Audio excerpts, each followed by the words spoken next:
सपा के पूर्व जिलाध्यक्ष वीरेंद्र गोयल ने पार्टी प्रत्याशी मौलाना मुहिबुल्लाह के खिलाफ मोर्चा खोल दिया है। आरोप है कि सपा प्रत्याशी मुहिबुल्लाह उन लोगों के यहां जा रहे हैं जिन्होंने आजम खां व उनके समर्थकों के खिलाफ फर्जी मुकदमे दर्ज कराए हैं। सपा नेतृत्व को रामपुर में आजम खां के समर्थकों को साधना टेढ़ी खीर साबित हो रहा है। आजम के बेहद खास माने जाने वाले सपा के पूर्व जिलाध्यक्ष वीरेंद्र गोयल ने पार्टी प्रत्याशी मौलाना मुहिबुल्लाह के खिलाफ मोर्चा खोल दिया है। इतना ही नहीं, उन्होंने मुहिबुल्लाह पर गंभीर आरोप लगाते हुए बसपा के प्रत्याशी जिशन खां को चुनाव लड़ने का ऐलान किया है। रामपुर में जब सपा का जिला कार्यालय सील किया गया तब वीरेंद्र गोयल ने अपनी जमीन पर नया कार्यालय खुलवाया है। आजम के साथ ही गोयल के खिलाफ भी बकरी चोरी समेत करीब 11 मुकदमे दर्ज है। वीरेंद्र गोयल समेत आजम समर्थकों का आरोप है कि सपा प्रत्याशी मुहिबुल्लाह उन लोगों के यहां जा रहे हैं जिन्होंने आजम खां व उनके समर्थकों के खिलाफ फर्जी मुकदमे दर्ज कराए हैं। गोयल का कहना है कि आजम खां के समर्थक मुरादाबाद में सपा प्रत्याशी रुचि वीरा को लड़ रहे हैं, लेकिन मजबूरी में रामपुर में निर्णय बदलना पड़ा। रामपुर में तो मुहिबुल्लाह के लिए हेलीकॉप्टर से पार्टी का सिंबल लेकर आए सपा प्रदेश अध्यक्ष नरेश उत्तम तक ने जिला कार्यालय पर आना मुनासिब नहीं समझा। आजम खां के समर्थकों का कहना है कि अगर अखिलेश यादव रामपुर से चुनाव लड़ते तो उन्हें सिर्फ पर्चा भरने के लिए ही आना होता, बाकी सब वे संभाल लेते। खैर, सपा के स्थानीय नेताओं का कहना है कि मुहिबुल्लाह की टीम स्थानीय स्तर पर मतभेदों से अच्छी तरह वाकिफ नहीं है, इस वजह से भी दिक्कतें आ रही है। इस बारे में सपा प्रत्याशी मुहिबुल्लाह का कहना है कि वे तो यहाँ सभी को जोड़ने के लिए आए हैं, इसलिए सबके यहाँ वोट मांगने जा रहे हैं। वीरेंद्र गोयल का कोई गलतफहमी हो गई थी जिसे दूर कर लिया गया है। लोकसभा चुनाव जैसे जैसे नजदीक आ रही है वैसे वैसे तमाम राजनीतिक दलों के दिल की धड़कनें बढ़ती जा रही है। सभी दल देश भर में तबड़तोड़ रैलियां कर रहे हैं। इस बीच कांग्रेस नेता राहुल गांधी शुक्रवार रात तमिलनाडु के सिंगनल्लूर में एक मिठाई की दुकान पहुंचे, जहां मौजूद लोग उन्हें अपने बीच देख हैरान हो गए। दुकानदार और वहां काम करने वाले लोगों से बातचीत करते हुए राहुल गांधी ने 1 किलो अपने पसंदीदा गुलाब जामुन खरीदे। दुकान के मालिक ने बताया कि जब राहुल गांधी आए तो हमें ऐश्वर्य हुआ है। वह एक बैठक के लिए कोयम्बटूर आ रहे थे, चूंकि उन्हें गुलाब जामुन पसंद है तो उन्होंने 1 किलो मिठाई खरीदी। उन्होंने प्रदर्शित अन्य मिठाइयों को भी स्वाद चखा। मुझे खुशी हुई कि वह हमारी दुकान में आए। हमारा स्टाफ भी उन्हें देखकर खुश हुआ है। वह वहां 25 से 30 मिनट तक रहे। हमें कोई अंदाजा नहीं था कि वह रुकेंगे। हमने उससे भुगतान ना करने को कहा, लेकिन वह आ रहे हैं। इस दौरान उन्होंने कैश में पेमेंट किया। शुक्रवार को इससे पहले राहुल गांधी ने तमिलनाडु के तिरुनेलवेली में एक चुनावी जनसभा को संबोधित किया। इस दौरान उन्होंने तमिल संस्कृति, भाषा और इतिहास की सराहना करते हुए कहा कि इससे बहुत कुछ सीखा जा सकता है। यही वजह है कि कांग्रेस ने अपनी भारत जोड़ो यात्रा तमिलनाडु से ही शुरू करने का फैसला किया था। उन्होंने कहा कि मोदी एक देश, एक नेता और एक भाषा की बात करते हैं, लेकिन हमारे लिए सब बराबर है और जरूरी है। तमिल, बंगला और अन्य भाषाओं के बिना भारत पूरा नहीं हो सकता है। लोकसभा चुनाव के लिए बसपा और उसके सहयोगी दल 400 पार के नारे के साथ चुनावी मैदान में उतरे हैं। लगातार तीसरी बार जबरदस्त बहुमत से सत्ता में लौटने की बीजेपी की कोशिश कुछ मुद्दों पर ठीक नजर आती है। इनमें सबसे बड़ा मुद्दा राम मंदिर का है। राम मंदिर का मुद्दा बसपा के एजेंडे में सालों से शामिल रहा है। राम मंदिर बन चुका है और पार्टी इस मुद्दे को बनाने में भी जुटी है। प्रधानमंत्री मोदी ने इस साल 22 जनवरी को राम मंदिर में प्राण प्रतिष्ठा की थी। वहीं कई विपक्षी दलों ने इस समारोह से दूरी बनाई थी। ऐसे में सवाल पूछा जा रहा है कि बसपा और एनडीए के लिए राम मंदिर और हिंदुत्व का मुद्दा कितना कारगर होगा। इस सवाल का जवाब सीएसडीसी और लोकनीति प्री पोल सर्वे के जरिए तलाशने की कोशिश की गई है। सीएसडीसी और लोकनीति के सर्वे में कई चौंकाने वाली बातें सामने आई है। सर्वे में खुलासा हुआ कि 10 में से 8 हिंदू धार्मिक बहुलता को अपनाते हुए और महज 11% लोग ही भारत को हिंदुओं के लिए देखते हैं। आश्चर्यजनक रूप से पुरानी पीढ़ी के 73% लोगों की तुलना में 81% युवा विविधता और प्राथमिकता दे रहे हैं। सर्वे में लोगों से पूछा गया कि क्या राम मंदिर ने हिंदू पहचान को मजबूत किया है। इसे लेकर 48% ने माना कि राम मंदिर ने हिंदू पहचान को मजबूत करने में मदद की है, तो 25% ने कहा कि इसका ज़्यादा प्रभाव नहीं हुआ है। वहीं 24% ने इस पर कोई प्रतिक्रिया नहीं दी है। सीरिया की राजधानी दमिश्क वाणिज्य दूतावास पर हाल ही में हुए हमले के बाद ईरान बौखलाया हुआ है और इजराइल को सबक सिखाने की कसम खाई है। ईरान ने दमिश्क हमले के लिए इजराइल को जिम्मेदार ठहराया है। इसके बाद से इजराइल पर ईरान के हमले का खतरा भी बढ़ गया है। हालांकि विशेषज्ञों का मानना है कि ऐसे कोई अलग अलग तरीके हैं जिनसे ईरान जवाबी कार्रवाई कर सकता है। इन सभी तरीकों से तनाव का खतरा अलग अलग है।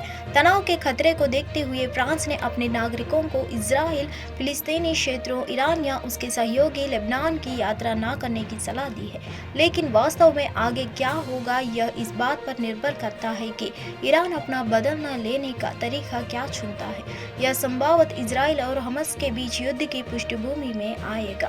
फ्रांसीसी थिंक टैंक जीन जारिंस फाउंडेशन के मध्य पूर्व विशेषज्ञ डेविड कल्फा ने कहा, तथ्य यह है कि इसमें शामिल कोई भी सरकार तनाव को बढ़ाना नहीं चाहती है, लेकिन ये भी जरूर नहीं है कि संकट बढ़े ही ना। उन्होंने न्यूज एजेंसी एएफपी के कहा कि उनका अनुमान गलत भी हो सकता है। उन्होंने कहा कि इसके परिणाम गंभीर भी हो सकता है। बता दें कि 1 अप्रैल को सीरिया की राजधानी दमिश्क में ईरान के वाणिज्य दूतावास की बिल्डिंग पर हुए हवाई हमले में ईरान के रिवॉल्यूशनरी गार्ड के 7 सदस्यों समेत 16 लोग मारे गए थे। तब से अब ईरान लगातार बदले की आग में जल रहा है। मारे गए लोगों में सबसे सीनियर ब्रिगेडियर जनरल मोहम्मद रजा जाहिदी शामिल थे। वह ईरान के विदेशी सैन्य अभियानों के चलाने वाले कुद्स फोर्स के एक सीनियर कमांडर थे। ईरान और सीरिया ने इस हमले के लिए इजराइल को जिम्मेदार ठहराया है। हालांकि ईरान ने इस हमले में अपने शामिल होने की पुष्टि नहीं की है। पार्टी के पास संसद में 10 सांसद है और ये सभी राज्यसभा के ही सांसद है, लेकिन ज्यादातर इस समय गायब है। उनकी ये चुप्पी कई सवाल सियासी हलकों में खड़ी कर रही है। आज आम आदमी पार्टी से जुड़े 1 या 2 नहीं 3 बड़े घटनाक्रम हुए हैं। अतिशी ने राष्ट्रपति शासन लगाने की साजिश का आरोप लगाया है। वही डिप्टी सीएम रहे मनीष सिसोदिया ने अंतरिम जमानत के लिए कोर्ट का दरवाजा फिर खटखटाया और 10 सांसदों वाली आम आदमी पार्टी के ज्यादातर सांसद इस मुश्किल घड़ी में गायब से हो गए हैं। वे उतनी मुखरता के साथ अरविंद केजरीवाल और पार्टी का साथ नहीं दे रहे हैं। इससे आम आदमी पार्टी में टूट को लेकर सवाल उठ खड़े हुए हैं। क्या आम आदमी पार्टी में बड़ी टूट होने वाली है? आज आम आदमी पार्टी को तरफ से दिल्ली सरकार में मंत्री अतिशी ने बड़ा आरोप लगाया है। प्रेस कॉन्फ्रेंस करके अतिशी ने कहा कि उन्हें ये पता चला है कि दिल्ली में राष्ट्रपति शासन लगाने की साजिश हो रही है। अतिशी ने अपने आरोप को साबित करने के लिए कोई लिखित या वीडियो सबूत तो प्रेस कॉन्फ्रेंस में नहीं दिए, पर ये जरूर कहा कि उन्हें ऐसा उपराज्यपाल के व्यवहार की वजह से लग रहा है। उन्होंने कहा कि दिल्ली में वरिष्ठ अधिकारियों को तैनाती नहीं हो रही है, जबकि कई पद खाली है। साथ ही उपराज्यपाल लगातार केंद्र सरकार को पत्र लिखकर राज्य सरकार की शिकायतें कर रही है। अतिशी ने मंत्री पद से राजकुमार आनंद के इस्तीफे को भी बीजेपी की इसी साजिश का हिस्सा बताया है। लोकसभा चुनाव को लेकर बिहार की राजनीति में उठापटक जारी है। इस क्रम में शुक्रवार को रजत को बड़ा झटका लगा जब रजत के पूर्व राज्यसभा सांसद डॉक्टर अहमद अशफाक करीम ने पार्टी से इस्तीफा दे दिया है। सीमांचल में यह रजत के लिए एक बड़ा झटका माना जा रहा है। रजत सुप्रीमो लालू यादव को भेजे पत्र में अशफाक करीम के पार्टी को लेकर गंभीर आरोप लगाए हैं। अहमद अशफाक करीम ने लालू यादव को एक पत्र लिखा जिसमें उन्होंने आरोप लगाया कि आप जाति जनगणना करने का दावा करते थे, जिनकी जितनी भागीदारी उसकी उतनी हिस्सेदारी का नारा देते थे, लेकिन आपने मुसलमानों की हकमारी की है। अशफाक ने अपने पत्र में लिखा कि अपने मुसलमानों को उनकी आबादी के अनुरूप तो दूर सम्मानजनक हिस्सेदारी भी नहीं दी, इसलिए इस परिस्थिति के रजत के साथ राजनीति करना मेरे लिए संभव नहीं है। अंततः मेरे इस त्याग पत्र को स्वीकार करें। मैं आपके बेहतर स्वास्थ्य की कामना करता हूं। इससे पहले अशफाक करीम 4 अप्रैल को दिए गए एक इंटरव्यू में इस बात का संकेत दे चुके थे। इस तरह से रजत के पूर्व राज्यसभा सांसद अशफाक करीम ने मुसलमानों की हकमारी का आरोप लगाते हुए पार्टी से इस्तीफा दे दिया है। बता दें कि अशफाक करीम को ना तो इस बार रजत की तरफ से राज्यसभा भेजा गया और ना ही उन्हें लोकसभा का टिकट दिया गया है। इसे लेकर वह पार्टी के लगातार नाराज चल रहे थे। लोकसभा चुनाव में टिकट को लेकर उन्होंने पार्टी के राष्ट्रीय अध्यक्ष लालू प्रसाद यादव और तेजस्वी यादव से संपर्क भी करने की कोशिश की थी, लेकिन किसी सीट पर उनके लिए बात नहीं बन पाई और उन्हें लोकसभा का टिकट भी नहीं दिया गया। ऐसे में उन्होंने पार्टी छोड़ने का फैसला किया है। रायबरेली से लेकर अमेठी तक चर्चा है कि 26 अप्रैल को कांग्रेस नेता राहुल गांधी और प्रियंका गांधी चुनाव लड़ने का ऐलान कर सकते हैं। अगर ऐसा हुआ तो कैसा रहेगा चुनाव? बीजेपी ने अमेठी से केंद्रीय मंत्री स्मृति ईरानी को टिकट दिया है, जबकि रायबरेली में अभी बीजेपी का उम्मीदवार भी फाइनल नहीं है। अब तक रायबरेली से चुनाव लड़ रहे जीत सही सोनिया गांधी राज्यसभा पहुंच चुकी है। ऐसे में उनके बाद अब इस सीट से चुनाव कौन लड़ेगा? परिवार से प्रियंका गांधी या फिर पार्टी का कोई और नेता? इसके जवाब में यूपी के कांग्रेस प्रभारी अविनाश पांडे ने हाल में कहा, राजनीति भी रणनीति है। तो क्या ये 26 अप्रैल वाली कहानी भी रणनीति का हिस्सा तो नहीं है? दरअसल रायबरेली दशकों तक ये कांग्रेस और गांधी नेहरू परिवार का घर रहा। अमेठी में कांग्रेस ऑफिस में सन्नाटा पसरा है। राहुल बिना सब सुनाना बैनर बस लेगा। कांग्रेस ऑफिस देखकर लग रही है कि महीने भर बाद यहाँ चुनाव है। बता दें कि जब पहली बार राहुल गांधी अमेठी में चुनाव लड़ने आए थे तब प्रियंका गांधी आगे चल रही थी और राहुल पीछे। ये बात 2004 की है। फिर जब 2014 में जीतने के बाद राहुल अमेठी आए तो राहुल आगे चल रहे थे और प्रियंका पीछे। कहा गया कि अब राहुल ड्राइविंग सीट पर है। आज की तारीख में वैसे दोनों भाई बहन ड्राइविंग सीट पर है। अब ये संयोग है या फिर प्रयोग के दोनों को चुनाव लड़ने पर सस्पेंस बना हुआ है। टेस्ला के मालिक एलन मस्क ने जब से दुनिया को बताया कि वो प्रधानमंत्री मोदी से मिलने को लेकर उत्साहित है, तभी से ड्रैगन एंड कंपनी को तगड़ा झटका लगा है। मस्क अभी भारत आए भी नहीं और टेस्ला की फैक्ट्री लगने का आधिकारिक ऐलान भी नहीं हुआ है, लेकिन चीन ने भारत के खिलाफ प्रोपेगेंडा फैलाना शुरू कर दिया है। माना जा रहा है कि अप्रैल के आखिरी हफ्ते में मस्क भारत दौरे पर आ सकते हैं और पीएम मोदी से मुलाकात कर सकते हैं। चीन के सरकारी अखबार ग्लोबल टाइम्स ने लिखा है कि टेस्ला को भारत में अपनी फैक्ट्री खोलने से पहले सोचना चाहिए क्यों।